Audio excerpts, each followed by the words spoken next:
ரிஷப ராசி நேயர்களே, இந்த 2026ஆம் ஆண்டு உங்கள் வாழ்க்கையில் சராசரியை விட மேலான பலன்களை தரக்கூடிய ஒரு சிறப்பு ஆண்டாக அமையப் போகிறது.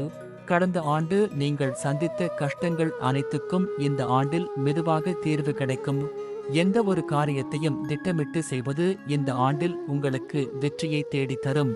புத்திசாலித்தனமான முடிவுகள் மற்றும் கவனமான செயல்பாடுகள் உங்கள் வளர்ச்சிக்கு முக்கிய காரணமாக இருக்கும். தொழில் மற்றும் நிதி விஷயங்களில் நல்ல முன்னேற்றம் காணப்படும்.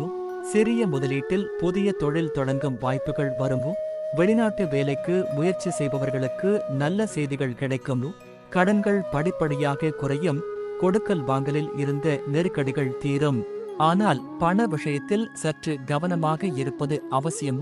குடும்பத்தில் நிம்மதியான சூழ்நிலை நிலவும். பொருள் சேர்க்கை, நகை, வாகனம், வீடு அல்லது மனை வாங்கும் யோகமும் உண்டாகும்.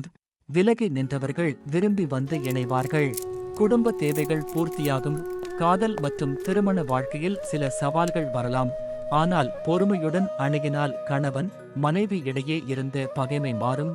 திருமண முயற்சிகளில் ஏற்பட்ட தடைகள் நீங்கி நல்ல முடிவு கிடைக்கும். குழந்தை பாக்கியம் இல்லாதவர்களுக்கு புத்திர பாக்கியம் கிட்டும்.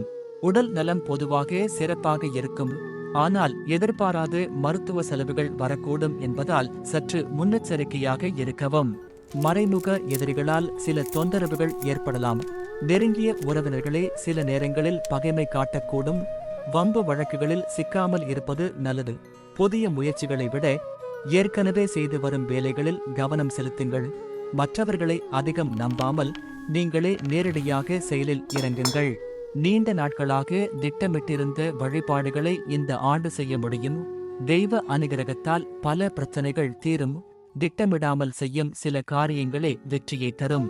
பல நல்ல வாய்ப்புகள் உங்கள் இல்லம் தேடி வரும். இனி எல்லாம் நல்ல காலம்தான் என்ற மன உறுதியும் தெளிவும் உங்களுக்கு கிடைக்கும். இந்த ஆண்டு பல சோதனைகளை தாண்டி பல சாதனைகள் படைக்கும் ஆண்டாக அமையும். பரிகாரம்: வெள்ளிக்கிழமையில் மகாலட்சுமியை வழிபடுவது மிகவும் சிறப்பு. முக்கிய குறிப்பு: 2026 இல் மாதந்தோறும் வரும் சந்திராஷ்டம தினங்களில் மட்டும் சிறிது எச்சரிக்கையாக இருக்கவும். அந்நாட்களில் விநாயகர் அல்லது சிவன் கோயிலுக்கு சென்று வழிபடுவது நன்மை தரும்.